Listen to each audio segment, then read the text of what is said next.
দিই।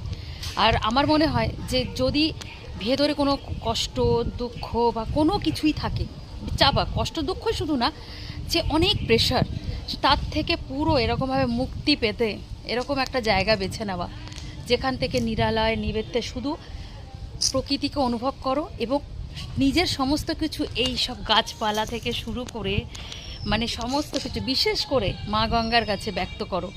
এবং ওই কচুরিপানাটা যেমন ভেসে যাচ্ছে দেখাতে পারবো কিনা জানি না, দেখো ঠিক এরকমভাবে যেমন ভেসে যাচ্ছে, ঠিক এইটাও এরকম করে ভেসে যাক, মানে সমস্ত দুঃখ কষ্ট এভাবে ভেসে যাক, এরকম একটা।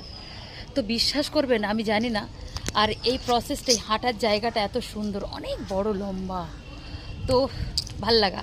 সব থেকে বড় কথা, আর একটা জিনিস দেখিয়ে, তোমরা দেখেছো এর আগেও বা, ফেরিঘাটটা একদম পাশে, ফেরিঘাটটা ওটা, ওই পাশে হচ্ছে ফেরিঘাট, এই যে। তো